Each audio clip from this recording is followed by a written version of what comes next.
매장이 좀 어수선하지만 그냥 저희 원래 물고기 보러 왔으니까 좀 소개를 좀 부탁드릴게요. 요거 보니까 여과제가 상당히 재밌어요. 이거 뭐예요? 이거 알록달록 돌아가는 거 요거 뭐예요?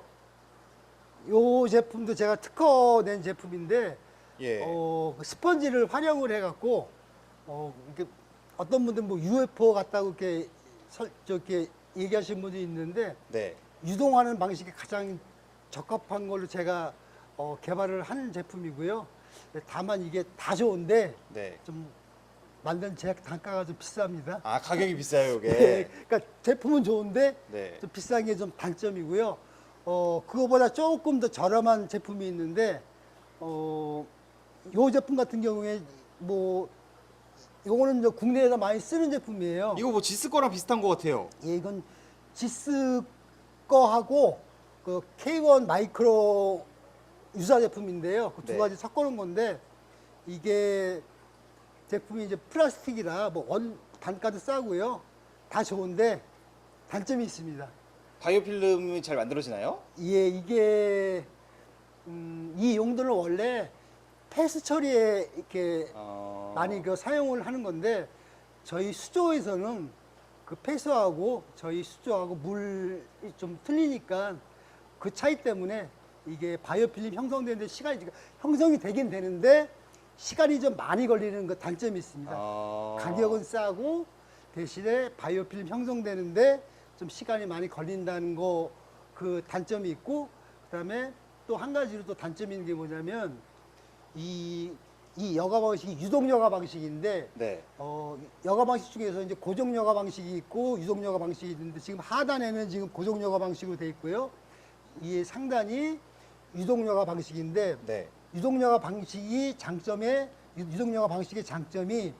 여가 효율이 높고 그 여가 속도가 빠릅니다. 이게 제일 그러니까 암모니아 제거하는 방식 중에서 유동 여가 방식이 암모니아를 제일 빨리 제거를 할 수 있는 여가 방식인데 요거 같은 경우 요 제품의 그 단점 중에 하나가 유동을 하는데 힘이 좀 많이 좀 필요해서 그 에어 버블인데 그 에어를 사용하는 거니까 에어량이 좀 많이 좀 필요한 그런 단점이 있습니다.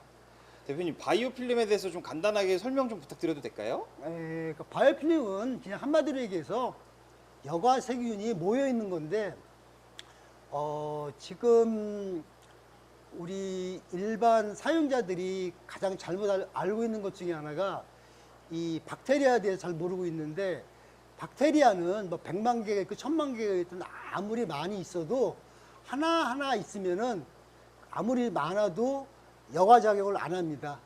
박테리아는 서로 모여갖고 군집을 이뤄갖고 군집을 이룬 후에야 그 다음에 여과작용을 하는 거지. 근데 이제 그런 방식이 이제 쉽게 얘기하면 우리가 저기 새우 양식할 때 바이오플락을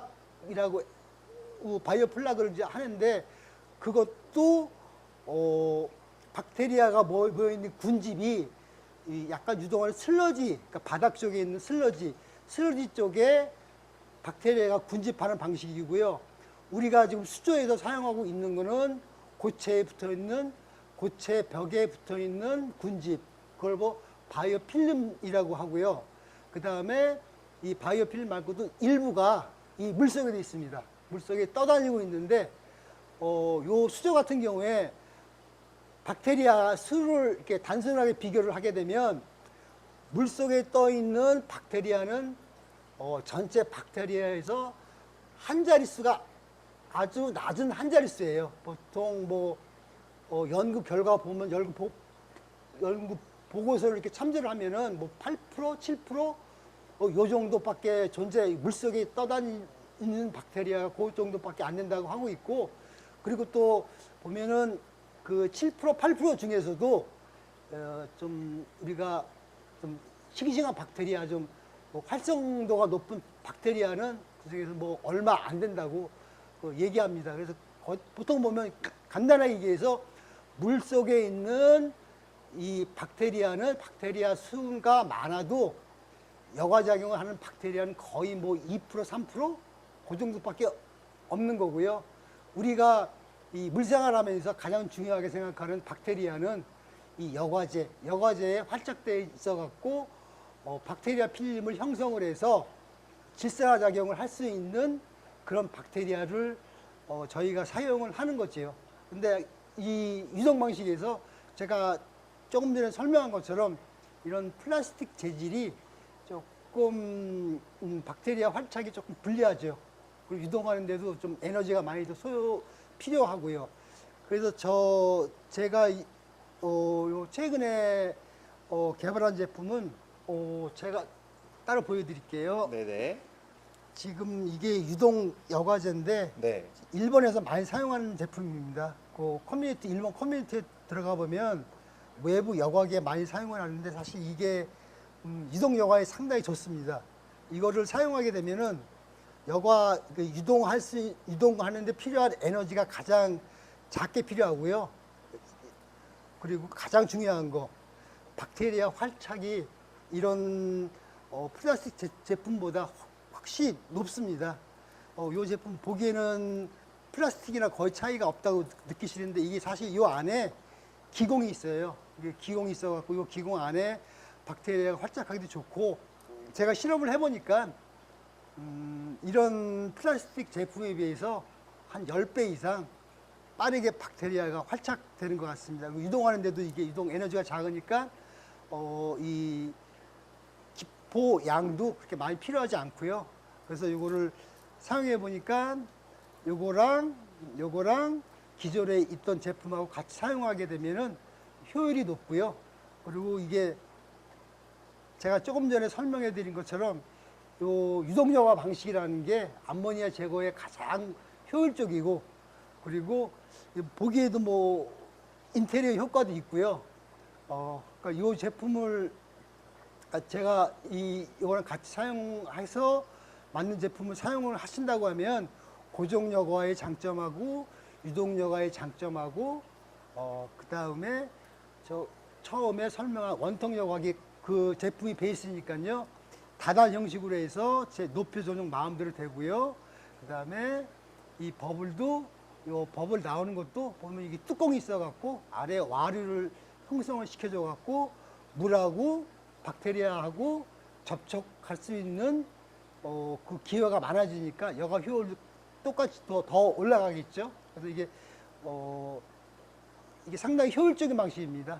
다만 이 제품의 단점이 이 제품이 수조 안에 들어가 있는 거라 내부 공간을 좀 차지하는 게 단점이지만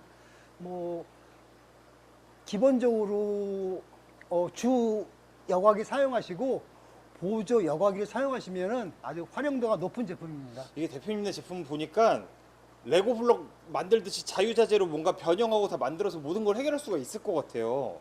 예, 저희 기본되는 몇 개의 부품 같고요. 이런 원통 버블 여과기도 할 수 있고, 그다음에 아까 설명드린 그 분수 여과기도 할 수 있고요. 딴 제품도 이렇게 같이 활용할 수 있는 그런 장점이 있습니다. 그리고 대표님 이거 여과기랑 관련 없는 질문인데 이거 팬더홀 한다 원래 금방 색깔 변해야 되는데 이거는 색깔이 왜 안 변하고 있는 거예요? 이거는 그러니까 금붕어 사육자들 중에 그 불만 중에 하나가 이 색깔이 이제 색 그렇죠. 변화 때문에 많이 좀 이렇게 좀 안 좋게 생각하시는 분들이 있는데 이게 사실 이게 현지 얘들이 태국에서 온 애들인데 태국에서는 색이 좀 안 빠질 거예요. 빠지긴 빠지더라도 이렇게 많이 안 빠질 텐데 그 원인이 뭐냐면 노지에서 자연광을 받고 햇빛을 받고 키운 생물 같은 경우에는 거의 색 변화가 없는데 우리 수조에서는 아무래도 그 자연광을 못 받으니까 좀 색 변화가 좀 많이 좀 발생이 됩니다. 그 원인 중에 하나가 아무리 조명 좋은 걸 쓴다고 하더라도 이 조명의 파장이 자외선이 안 나옵니다. 근데 저희 요 제품은 자외선까지 나오는 제품을 사용하게 되면 좀 색빠짐이 거의 없죠. 이거 붕어 몇 년 된 거예요? 태국 붕어? 요거 같은 경우 한 1년 2개월? 그래요? 1년 조금 더 됐네요. 1년이 넘었는데 이 팬더 형태를 유지한다는 말씀이신 거잖아요. 예. 저 이런 거 처음 봤어요. 원래 2달 안에 바뀌어야 되는데. 예, 그렇죠.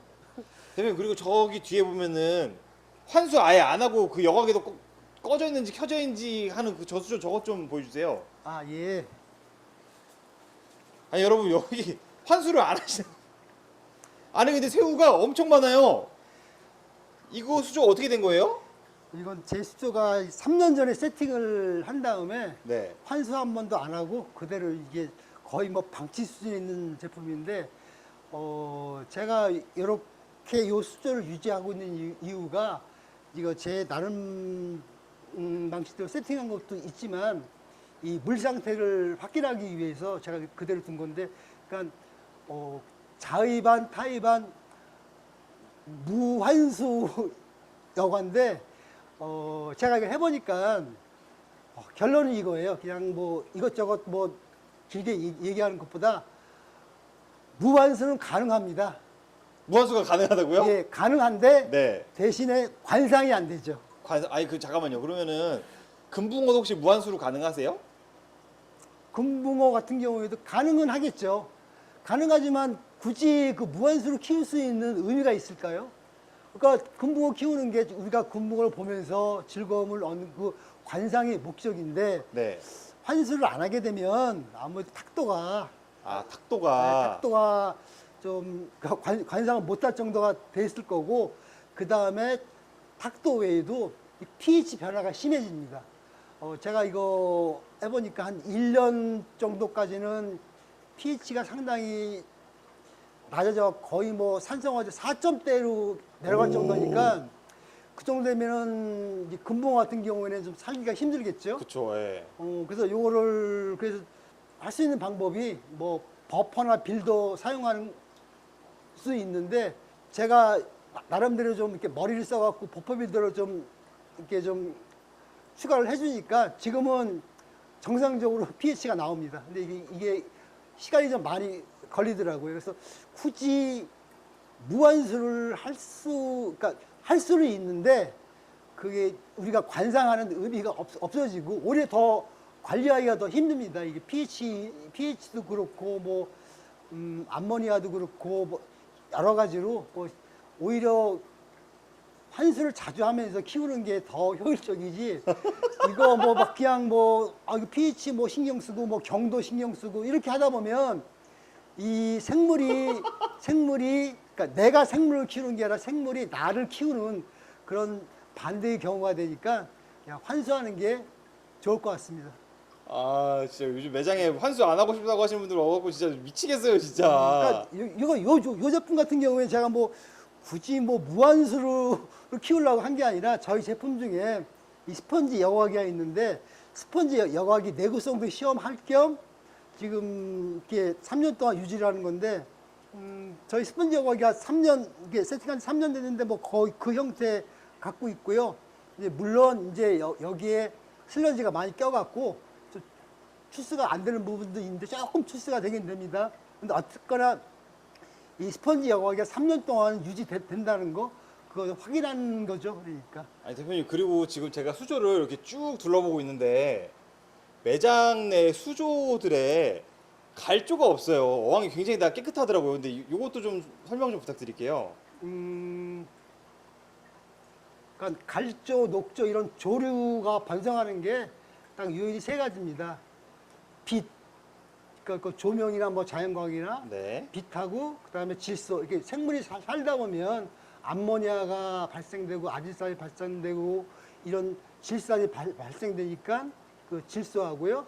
그다음에 우리가 먹이를 준다거나 아니면 뭐 이런 뭐 구조물 안에 뭐 바닥재나 뭐 근데 인성물이 나오는데 그 빛하고 질소하고 인하고 이 세 가지 요소가 합쳐지면은 그때 뭐 조류가 이렇게 폭발을 하게 되는데 우리가 말하는 이끼라는 건데 이끼까지 폭발을 하는데 그 중에서 두 가지만 제어를 해주면 그러니까 물론 이제 이론상으로는 한 가지만 제거를 하게 되면은 이끼가 안 생기는 건데 실험을 해보니까 두 가지는 뭐 통제를 해야겠더라고요.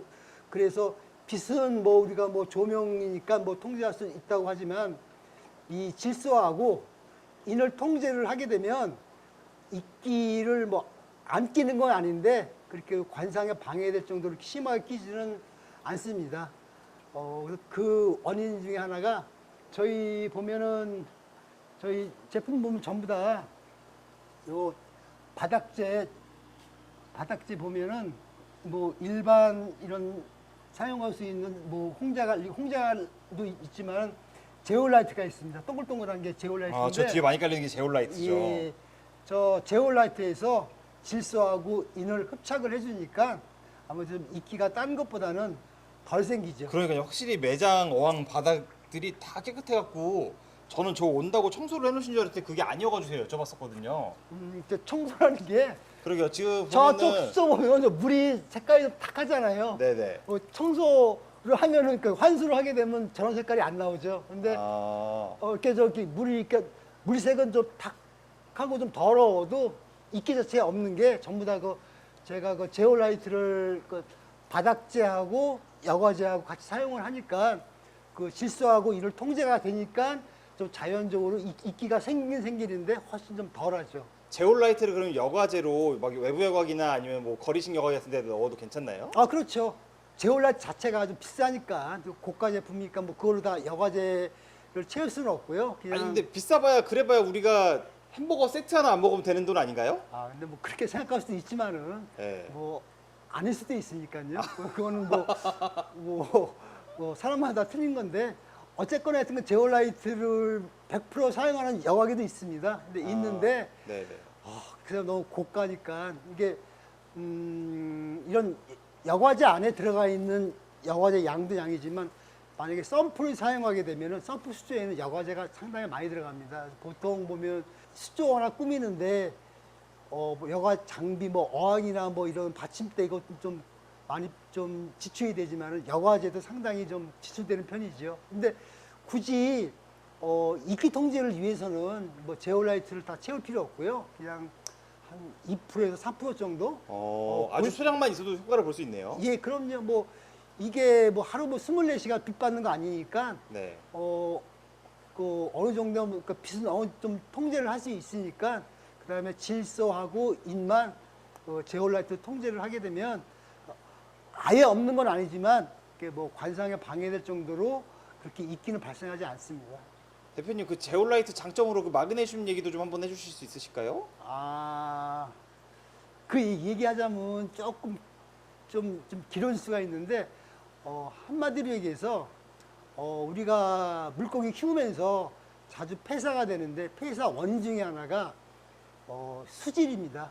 수질이 물론 이제 암모니아나 뭐 그런 질산 이런 것들이 발생해서 죽는 경우도 있지만은 이 생물 자체가 주로 저희가 수입해 오는 게 태국이나 뭐 중국이나 일본 그쪽인데 그쪽 지방이 그쪽 지방 수질하고 저희 수질하고 틀립니다. 저희 우리나라는 뭐 삼천리 금수강산이라고 이렇게 해갖고 물은 참 사람이 먹기엔 참 깨끗하고 좋습니다. 이제 그게 원인이 뭐냐면 우리나라 기반이 화강암이라 그 석회진 성분이나 그런 성분이 좀 적기 때문에 그 사람이 먹기엔 좋은데 이 물고기 살기에는 이렇게 좋은 환경은 아닙니다. 그 원인이 태국이나 중국 같은 경우는 기반이 석회암이라 그 석회암 기반에서는 마그네슘이나 칼슘 양이 우리 화강암에 있는 그 기반으로 된 물하고 보면 거의 뭐 마그네슘 같은 게 배 차이가 납니다. 그러니까 한마디로 얘기해서 우리가 먹는 수돗물하고 태국에서 먹는 수돗물하고 차이가 마그네슘이 우리가 절반밖에 안 된다는 얘기죠. 그러니까 그런 저기 환경에서 살던 물고기가 우리나라에 들어와서 갑자기 마그네슘이 뭐 절반밖에 없는 물에서 산다는 게 이게 좀 적응하기 힘들겠죠. 이 마그네슘이 이렇게 좀 사람들이 좀 강구할 수 있는 부분이 뭐 그거 좀 부족해도 뭐 크게 지장이 뭐 있느냐, 뭐 그렇게까지 뭐 생명까지 뭐 관련되느냐고 생각하시는데 사실 이 마그네슘이 이 물고기 같은 경우에는 대사량의 차이가 많습니다. 이 물고기가 태국 현지에서 대사량 100을 유지하고 있는데 우리나라에 오면은 마그네슘이 적기 때문에 한 70에서 80% 정도 대사량을 유지를 못합니다. 그만큼 그 병에 걸릴 확률이 많다는 얘기죠. 대사량이 작으니까. 그런데 이 제올라이트 같은 경우에는 요 제올라이트에서 칼슘, 마그네슘이 조금씩 이게 녹아 나오기 때문에 이 수조 안에 제올라이트 사용하게 되면은 아까 얘기한 것처럼 물론 이끼도 통제가 되지만은 이 마그네슘이나 칼슘 같은 이런 미네랄을 보충할 수 있는 장점이 있고요. 또 하나 가장 중요한 거, 우리나라 같은 경우에는 수질 얘기할 때 뭐 암모니아나 뭐 이런 거는 상당히 온도 이런 거 뭐 상당히 신경 쓰시는데 외국 같은 경우에는 온도나 뭐 암모니아보다 pH를 상당히 신경 씁니다. pH가 물론 이제 국내에서 적용된 개체들 같은 경우에는 뭐 그렇게 크게 뭐 차이는 없을 것 같지만은 일단 수입된 개체 같은 경우 처음에 와서 국내 수에 적응할 때 pH 차이가 많으면 좀 아무래도 폐사가 좀 많아지는 경우가 있고요. 근데 이 제올라이트를 사용하게 되면은 이 제올라이트가 마그네슘, 칼슘을 계속 용취시켜 주니까 마그네슘 공급과 함께 이게 pH를 유지시키는 빌더나 pH를 올려주는 빌더 역할을 합니다. 그러니까 버퍼나 빌더 그런 역할을 하기 때문에 이 제올라이트 사용하게 되면은 초기에 들어왔을 때 폐사될 수 있는 확률이 좀 줄어들겠죠. 이거 이제 태국 물고기 취급하시는 수족관 하자님들 꼭 좀 보셨으면 좋겠어요. 대표님 안에도 좀 보일 수 있으실까요? 아, 예, 예.